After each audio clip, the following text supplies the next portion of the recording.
Halo semua, selamat datang di Lydia Kasih Channel.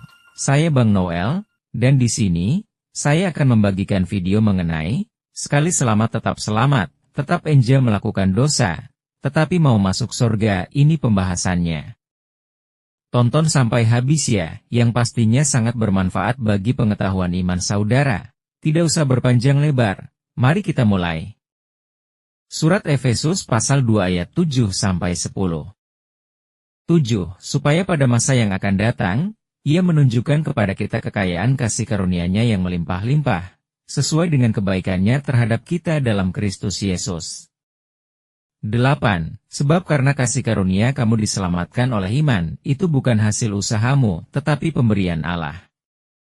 9. Itu bukan hasil pekerjaanmu. Jangan ada orang yang memegahkan diri. 10. Karena kita ini buatan Allah, diciptakan dalam Kristus untuk melakukan pekerjaan baik, yang dipersiapkan Allah sebelumnya. Ia mau supaya kita hidup di dalamnya. Setiap agama yang ada dunia, menganggap bahwa apa yang dianut dan dipercayainya, merasa yang paling benar dan yang paling unggul. Agama Islam mengatakan agama yang diredha Allah adalah Islam. Yahudi merasa bahwa mereka adalah keturunan Abraham dan para nabi, yang memiliki prioritas lebih, untuk berkenan kepada Allah. Kristen beranggapan bahwa kita adalah umat pilihan Allah. Melalui percaya kepada Yesus Kristus, kita sudah diselamatkan dan memperoleh hidup yang kekal. Yang jadi masalah adalah, ada yang beranggapan, hanya melalui percaya kepada Yesus Kristus, walaupun enja berbuat dosa tanpa pertobatan, tetap percaya dirinya akan masuk surga. Apa betul pemikiran yang demikian? Mari kita bahas.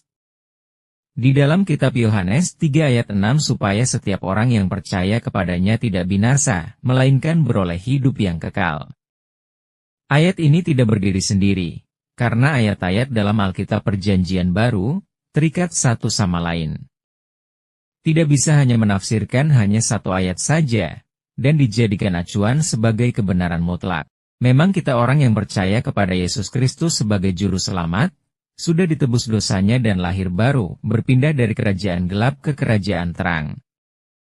Tapi itu adalah awal permulaan kita hidup baru, yang dipimpin Roh Kudus. Bukannya kita tetap hidup dalam kedagingan atau manusia lama yang terus berbuat dosa. Tetapi terus berjuang melawan kedagingan atau dosa, supaya hidup sesuai dengan kehendak Allah. Dalam Roma 12 ayat 2 menyatakan, supaya kita berubah budi kita, dan dapat membedakan kehendak Allah, apa yang baik, yang berkenan kepada Allah, dan yang sempurna. Karena perjuangan kita bukan hanya melawan kecenderungan dosa yang ada pada kita, tetapi juga melawan roh-roh yang ada di udara. Jika kita melakukan terus-menerus berbuat dosa, tanpa pertobatan, maka kita tetap hidup dalam manusia lama, padahal manusia lama harus dikubur, dan diganti manusia baru. Jadi bagaimana orang Kristen, yang terus hidup dalam manusia lama dan hidup tanpa pertobatan? Apakah masih memperoleh hidup yang kekal? Jawaban ada dalam perumpamaan tentang talenta Matius 25 pasal 14-30. Orang yang menerima 2 talenta adalah orang yang tidak menjaga, atau memelihara kasih karunia yang diberikan Allah kepada kita, melalui pengorbanan Yesus di kayu salib. Melainkan menyia-nyiakannya atau menguburnya talenta itu, sehingga tidak berbuah. Demikian orang Kristen yang tidak berbuah roh dalam hidupnya, diperumpamakan orang yang diberi 2 talenta, sebagai hamba jahat dan malas atau tidak berguna, yang dicampakkan ke dalam kegelapan yang paling gelap, dan di sanalah terdapat ratap dan kertak gigi. Bagaimana tentang upah atau pahala atau kebaikan, yang kita perbuat setelah diselamatkan? Bukankah kita diselamatkan bukan karena hasil usaha sendiri, melainkan karena iman, seperti dalam Efesus 2 ayat 8 dan 9. Segala perbuatan kita setelah diselamatkan akan diuji, apakah seperti emas, perak, kayu, jerami atau rumput kering. Karena kemuliaan nanti orang di akhir zaman berbeda-beda, ada yang mendapat mahkota kehidupan, ada yang mendapat mahkota kebenaran, mahkota kesetiaan dan mahkota abadi yang tidak binasa, sesuai dengan apa yang diperbuatnya, setelah diselamatkan. Dan bagaimana orang yang tak menerima mahkota kehidupan di akhir zaman nanti? Karena banyak yang dipanggil, tetapi sedikit yang dipilih.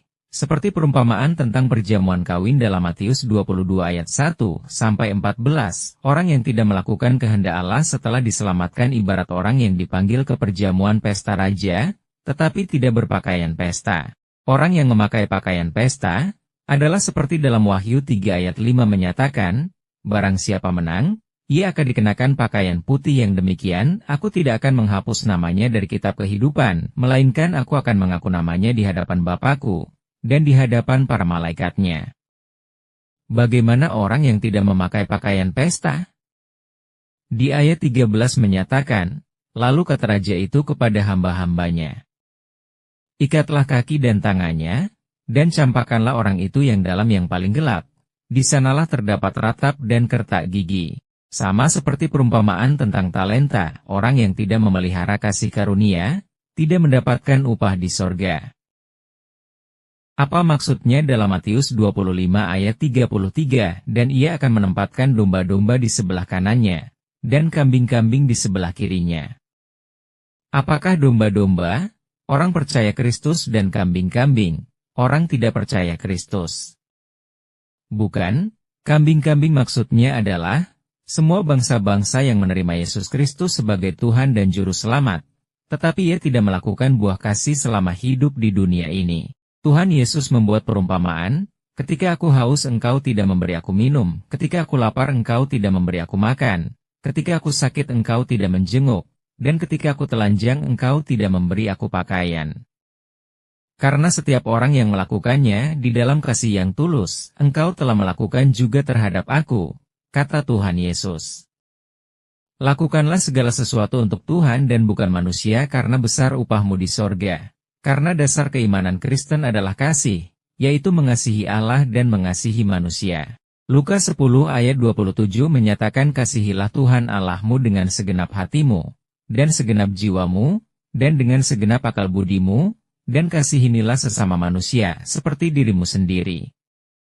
Inilah kepercayaan orang Kristen yang sesungguhnya, bukan berpikir memperoleh sorga setelah percaya Yesus Kristus, melainkan melakukan hukum kasih, seperti yang diperintahkan Yesus Kristus setelah diselamatkan.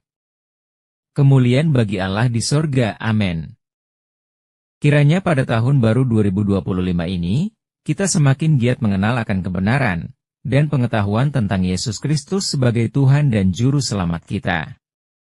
Terima kasih telah menonton video ini, jangan lupa like, share dan subscribe, Tuhan Yesus memberkati.